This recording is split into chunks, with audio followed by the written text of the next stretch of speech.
Go on to our next story. In the U.S., it is a rare but growing problem. Women dying during childbirth or from pregnancy-related complications. The U.S. Centers for Disease Control cites an average of 15 deaths per 100,000 births, and the number is climbing. More startling is that the U.S. ranks 39th in the world when it comes to maternal mortality, far behind countries like Albania and Poland. Correspondent Steve Mort explains. Sarah McMahon's first baby is due today, and she's come for a checkup with a midwife instead of going to a traditional hospital. I'm really glad that we made this decision. I'm really comfortable, and I'm not, stressed out about the birth or anything. And normally, if I was at a hospital model, I would be induced by now. Sarah's one of a growing number of U.S. women who choose not to give birth in a hospital. Midwife centers focus on facilitating natural births. Some doctors cite hospital practices such as inducing births as increasing the possibility of serious risks for mothers. The increase probably started occurring about 1987, 1990. That was also when the advent of epidurals. It's like labor was not a normal process for a hospital, but more a pathological event. Medical interventions, the rising age of first-time mothers, and declining rates of general health are all cited as factors contributing to the rising rate of maternal deaths. The statistic is especially alarming among African Americans. According to U.S. public health officials, black women are 3 times more likely to die in childbirth than Caucasian women. A disparity in maternal death, this is just unacceptable, and we should make some type of mandate on all levels to make sure we address this. Dr. Johnson blames the disparity on a lack of access to health care caused by poverty and inadequate education. Multiple organizations representing health professionals have warned over the rising maternal death rate in the United States, but so far there's been no coordinated effort to tackle the problem. There isn't even a national standard on how to report maternal deaths. Medical experts disagree about specific causes for the rising maternal mortality rate, but most agree that access to health care needs to improve to reduce the risks to a mother's life. What is most important is that a pregnant woman has a trusted healthcare professional, whether that's a midwife or a family physician or a nutritionist, someone who, during the course of her pregnancy, she can rely on. Hammer says that access to a healthcare professional will help mothers navigate America's notoriously complex healthcare system, leading to better outcomes for mothers and their newborns. This is Steve Mort for Arise News, Denver. And for more on these surprising statistics, we're joined by Eleanor Hinton-Hoytt. She is the president and CEO of the Black Women's Health Imperative, and she is joining us from Washington, D.C. Eleanor, thank you so much for being here with us. I'm going to spout, bear with me, a few statistics that you already know that I want our viewers to know. And they are that maternal deaths in the U.S. has crept up and more than doubled in the last 25 years, that according to the 2012 federal study, the rate of severe complications during and after delivery has doubled in the last decade. And finally, there's been a 27% increase in women who had, quote unquote, near misses or nearly died during birth. I guess my simple question is, how is this possible in the United States? Thank you for asking that question. Absolutely, this is the sad truth about maternal health, maternal death, and infant death in this country. We just don't give it a priority. Maternal health has not been part of the public health narrative. We focus on other diseases, we focus on infant health, but having healthy women, having healthy pregnancies is just not part of the equation.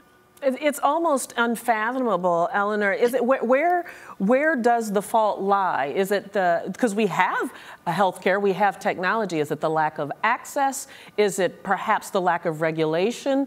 Where would you place some of the pegs for the cause? I think that we have to not do that. I think we have to look at it as a very complex, interrelated issue and just admit that we haven't done a very good job in having good health as the standard in this country. Obviously, we talk an awful lot about the health disparities between women of color and poor women. And I always say to all women, including white women, you're not doing that well either. So let's not pit one against the other. Let's look at how hospitals treat us when we're there. This is not by accident in any way. And so rather than pitting one against the other, let's take a very concerted time to look at all of the issues. Let's look at the hospital. It has just been 3 years that hospitals were alerted that this is going on and you need to do something about it. You need to have trained and educated physicians and nurses and midwives who know risk factors. We need to put it on health providers. They are not doing a good job in caring for us. We need to put it on organizations like mine in not having and not raising this issue in terms of the alarm and the silence we're experiencing. And we need to say to women, an unhealthy woman cannot have a healthy pregnancy and a healthy baby, and alert women to the needs to being healthy. Eleanor, is there also the way that some of these children are delivered, whether it's a C-section, whether it's vaginally, does that also play a role in these maternal deaths as well? Absolutely. We have changed tremendously in the past 25 years. So your listeners heard the statistics that in the past 25 years, we have almost doubled in terms of what is happening with maternal health. The risk factors are known. The comorbidities are known. We have an obesity problem. Diabetes has taken over the way that we live. It has altered who we are. There is heart disease and there is stroke. But also what we're finding is that the hospitals and the medical profession themselves have bought into the need to respond, in many cases, to women's needs. Women want induced labor. They don't want to, they want expediency. They don't want to go the whole 9 months to have this baby. They're tired, they're big, they're unhealthy, they're suffering, and so many physicians cave into that. Cesarean deliveries has in many ways caused an awful lot of these problems. But more importantly, I think we have not elevated this to the issue that it should be. Maternal health is a life-saving issue. We need to put the standards in place. Providers need to be educated on risk factors. Women need to be educated and aware of a pregnancy as a major risk factor, particularly for poor women and women of color, and especially for Black women. And we need to elevate this to a place where it matters. And Eleanor, you already mentioned that it's not just an issue for women of color, that this is an issue for white women as well. But the fact is that Black women are 3 to 4 times more likely to die either during birth or from pregnancy than white women. So in addition to this disproportionate representation and this terrible statistic, is there a regional element as well? I suspect there is. You will find that in New York City, we have the worst situation ever, but at least the New York Department of Health is addressing it and putting some of the standards in place, have done some of the training and education, and is collecting data. And then in the South, where you have more poor women, you have many barriers to care in the South, you will find that there is a growing epidemic of women just having major complications as well as a high mortality rate.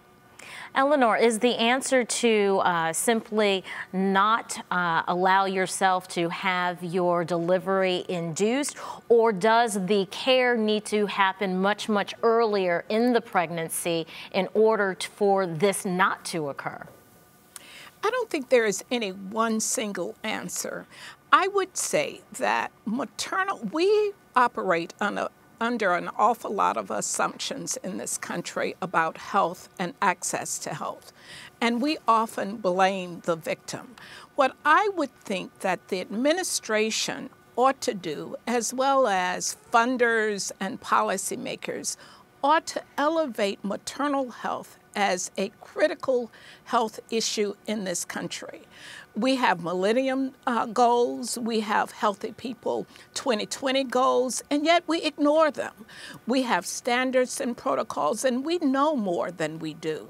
And so I would say that we need to look at breaking down many of the barriers that would prevent women from having healthy pregnancies and therefore having healthy babies. I'm not sure that there is any one answer.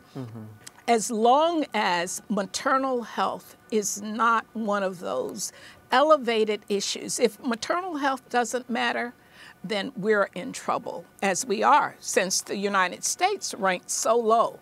And yet we spend $98 billion a year in pregnancy complications, and maternal health. And something needs to be done. Absolutely. Well said. Eleanor Hinton-Hoytt, thank you very much. You would think this would be common sense. You're part of the solution. That's great. Thank you. Thank you for having me.